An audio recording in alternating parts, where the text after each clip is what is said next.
Hi Stampers! Today I hope that I can help you with coloring with the amazing Stampin Blends. These alcohol markers make you look like a pro once you get some practice with them. Welcome to Stampin' with Diane. I'm Diane Evans and I'm an independent Canadian Stampin' Up Demonstrator. Anybody can color with these Stampin Blends, but you really do need to get some practice in there. We're going to make, the card that we're going to make is this particular card. Now, I wouldn't suggest that you start off by coloring with such a big image. I suggest that you start off small and then work up big. But by showing you how I've done the coloring on this particular magnolia, it'll give you a rough idea of different ways that you can actually color. So what you are going to need is you are going to need this Good Morning Magnolia suite or bundle. And this bundle is still in the annual catalog. And if you do purchase it as a bundle, you do save 10%. You're going to need some stitch shape dies, which I'll show you in one of the ones I've already gone ahead and cut out. The cardstock that you need is Mossy Meadow. I'm just going to actually move this out of the way here. We're going to need the dies in a second. It's cut at 5.5 by 8.5 and scored at 4 1/4. We're going to need a piece of the Petal Pink, and it's by 4 inches by 5 inches. I do have a piece of Whisper White, and it is cut at 4 1/4 by 5 inches, and I've just gone ahead and cut this magnolia out. Your Very Vanilla will be cut at 2.5 by 4 inches, and then a spare piece, and this is where the stitched shape dies are in. It's 1.5 by 2.5, and I've just gone ahead and cut out that stitched oval. You also need to have Memento ink pad. You need to have Memento ink in order to color with your Stampin' Blends. And also we're going to use the Petal Pink stamp pad, or we might even, and I think we might even use the Calypso Coral, and I just have a spot of that. So other things that we're going to need in here is the tufted embossing folder. The blends that we're actually going to use in this particular card is going to be the light and dark Petal Pink, the light Calypso Coral, light and dark Crumb Cake. And on this particular card, I really, you could use Pear Pizzazz for the light and the dark of the blends, but I like the light and dark Mossy Meadow because it just corresponds with the cardstock that he used, and a color lifter if we do need it.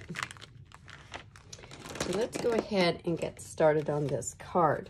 Now I'm going to get the card up to the point where we can color, and then we'll sit and color together. So we just want to fold into the mountain, make sure that we use our bone folder to score it.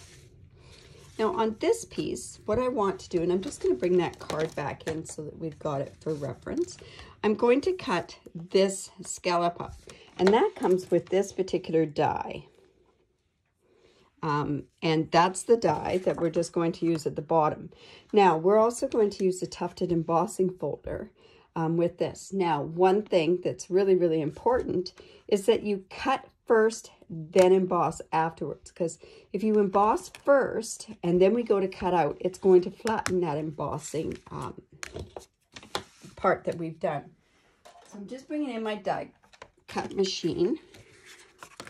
Because I cannot wait till we get our new embossing, our new die cut and embossing machine.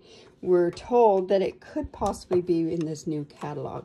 So if I got this one right, I know it's going to cut down this way. So I'm just going to line that up along the bottom.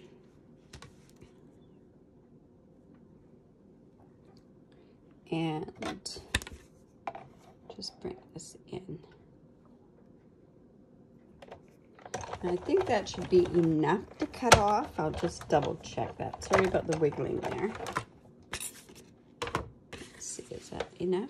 Yep, that's good. So see, it's gone, it's cut. It does have a bit of embossing on there. So if you decide that you don't want to use the embossing folder, you don't have to. So then I'm just going to actually emboss this. Now, with this particular embossing folder, it's one of the ones that came before the 3D one, so I don't need that special plate in order to put that through.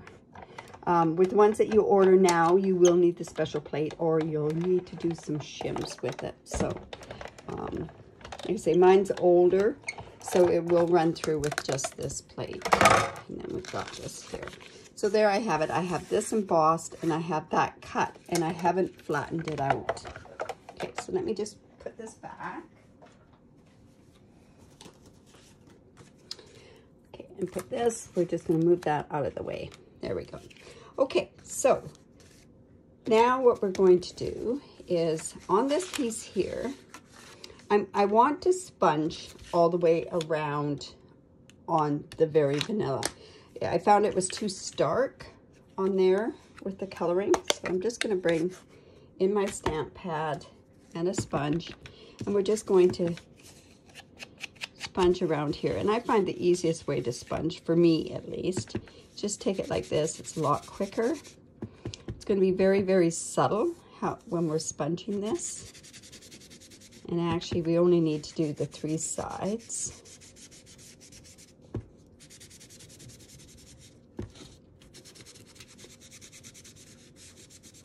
And then we'll also do it around the stitched edge there. Like I say, I find this is easier for me. Sponge dauber has a bit more saturation on it, so that would be a good tool to have as well. Okay, so let's put that off. We have that done. Now we also need to put some words on here, and I'm going to do a thinking of you off of this particular stamp set. And we just put that onto our block. Now, the ladies in our class thought that this was not dark enough, so that's when they used the Calypso Coral. I'm going to stay with the soft, the petal pink, because I think that it's, I like it just being subtle. You can still read it, and also when I do a thinking of you stamp set, I kind of don't want it to pop off of the card. Maybe that's just a silly thing. That's just me. So that's my thinking of you. Like I say, you could do it in the Calypso Coral. It does show up a little bit big, darker. So there's that. Now another thing that we need to do is we need to stamp our coloring for the Magnolia. So I've already gone ahead and I've set up my template. Remember, I do have a video showing how to do templates. And I'm just going to lay this in here. This is up in the top corner. We're going to go in with our Memento ink. Again, you need to use Memento ink when you are using the blends, because Memento ink is a water-based ink and the blends won't bleed. If you use like a StazOn, that's an alcohol-based ink, and it will all blend together, and it'll run and it'll be awful. So we're just going to put that down. We're just going to stamp that image there.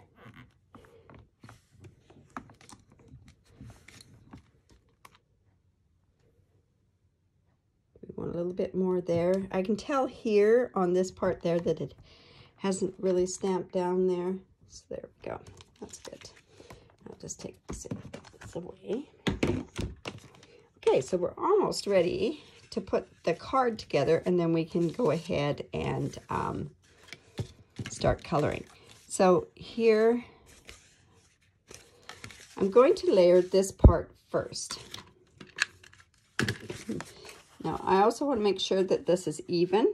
When you emboss, what happens is it shrinks the paper up just a tad, so it's not too bad. I'm just going to go ahead and lay this on the bottom of the card. And I want to put it down first.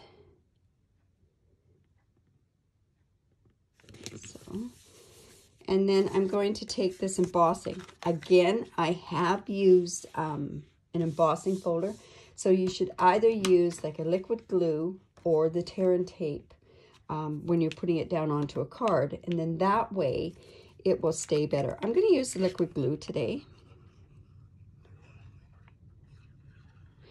liquid glue is a little bit forgiving. So if I put it down right now, it's going to be more forgiving. If you let it dry, like I usually tell you to let it dry with the glue, it's going to actually, it won't be as forgiving. So I'm just going to take this, and I got it glue all over my hands. That's why I tend not to use as much glue. We're just going to put that down there and line it up like so.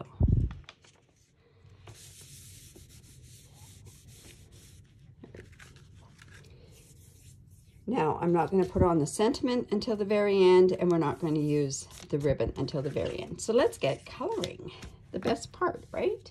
So let's bring in our blends. Now, it's really, really important that you know some of the fundamentals of coloring. One of the first fundamentals is to actually saturate your paper. Now, we're not going to be coloring the whole flower all at once, because what'll happen by coloring the whole color all at once is it makes it harder to blend your colors. So I'm going to do just these petals here. I can go into the center as well. Now, the other key is a light hand. A lot of people take this and they go as heavy as they can on there. A light hand is very, very important when you're coloring. Now, you notice I used the brush end there. I always lay my light color down first, but that's a preference. Now, with these stamps, it tells you where the shading is. In my classes that I give, I teach you how to figure out that shading if there's no lines on your stamps there. So what we want to do is we just want to go in and pick up that actual shading that's there. And light hand is always wise. And then we're just going to go back in with the lighter color and go in circles. Now, what I also teach in the class is how to leave white space on your coloring. So we're just going to leave just a tiny bit of white space there. And white space just means where I haven't colored it completely. So we just go back down to our other petals. Let's just do those ones. Again, go back in with the darker one. In the coloring classes that I do is I show how to understand where the light's coming and everything else. I notice in this particular flower, the light's coming from all over the place, but that's okay. We can, but it is very realistic. So, and then we're just going to go back in with our light petal pink, leaving some white space. Another thing that I tend to do also is I do mix up. Let's see, that was light. We want to go back with the light here. I do mix different color groups too to give a different color altogether. We had worked on skin tone, and I'm prepping them for a bigger project. I believe next month that they're going to be doing it, and it has different skin tones, people with different skin tones, and it's really important that you understand that concept there. Okay, so I'm leaving a bit of the white space.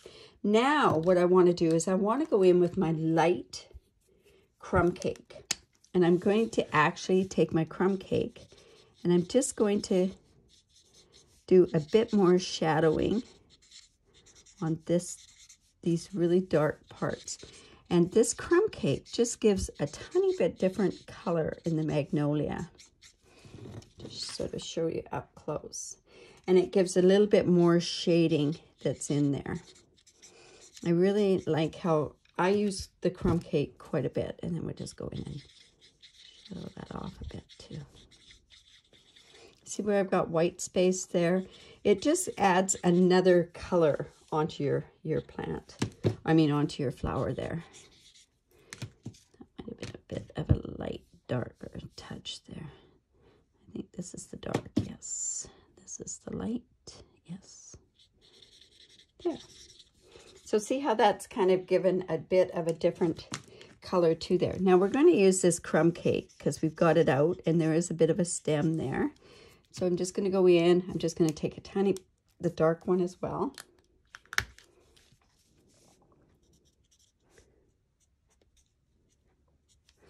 And then going back in with the light crumb cake as well. Okay, so now what I've done is you want to make sure that when you put your lids back on, you snap them on. Now I'm going to go in and use the melon moss. I don't even think on this one I'm going to use the light Calypso Coral. If you want a darker type card, you could use that where, say, I did the crumb cake, but I like mine a little bit more subtle. And then let's go ahead and we'll do one leaf at a time.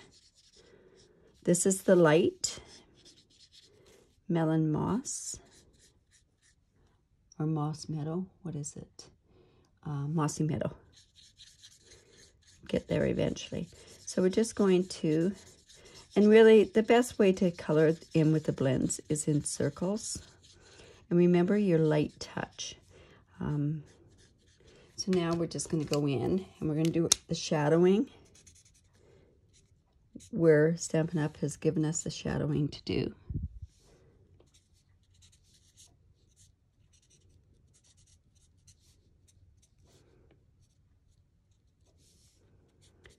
These are actually more detailed than the actual flower itself. And then we're going to go back in with the light. Again, I'm leaving white spaces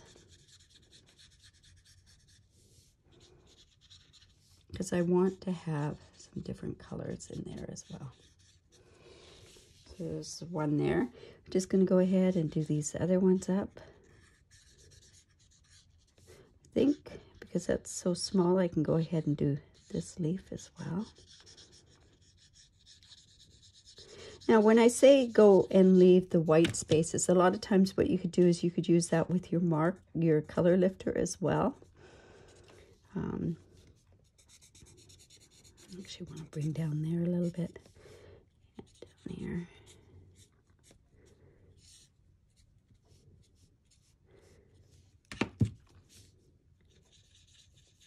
Now, you don't really want to see the lines, so by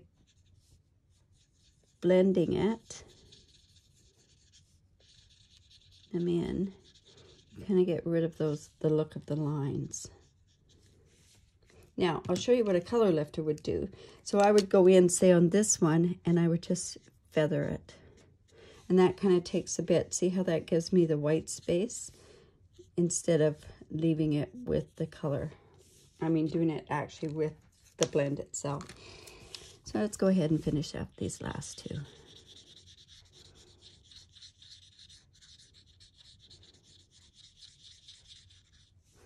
I'm not a big one with the brush. I like the other end. But for it to show on film, it's easier to color it with the brush end. Okay, so let's go in again. Pick up those dark colors that they're at. I want a bit of darkness down in the where leaf meets the flower.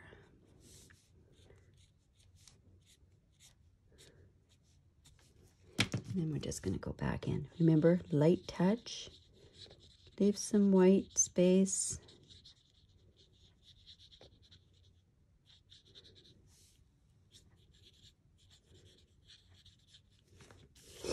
So it's just going to give a bit of different shadowing that's there. We could go back in if we wanted to. Like I say, bring some more white space out into this one here. I just like doing it better actually with the blends themselves. So there we've got that part all ready to go onto the card. Like I say, be very conscious that you do snap your blends. Okay, so let's put this on with some dimensionals.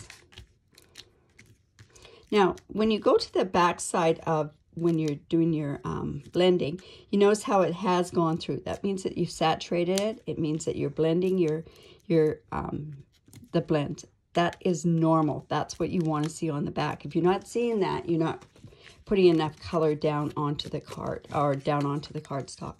Another thing that I neglected to say at the very beginning is it's very important that you use proper paper when you're using Stampin' Blends. If you use Stampin' Up Whisper White, works wonderful. And the thick Whisper White and Very Vanilla work great. If you use Very Vanilla, what could happen is it could bleed.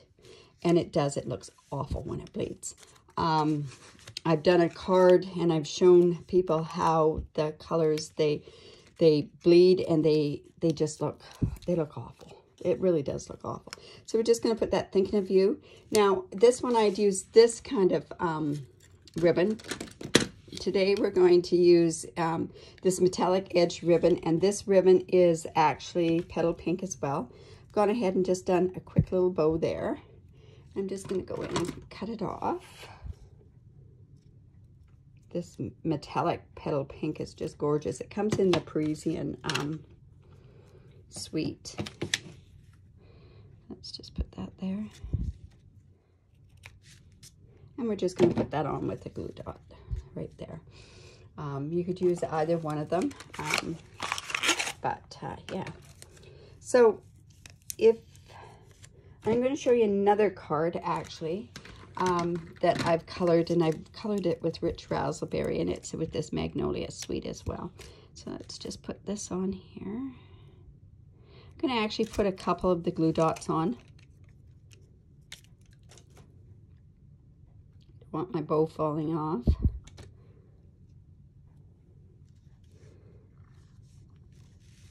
You know, I want it to go there. You know, I can put this, no, we're going to leave it like that. There we go. So there's that with this bow. This one, I'd used a bit more, probably crumb cake with this one, and this one used the old olive for the coloring. Now, here's the other card, and I did this card with rich raspberry. And we had just gone ahead and put something on the inside there.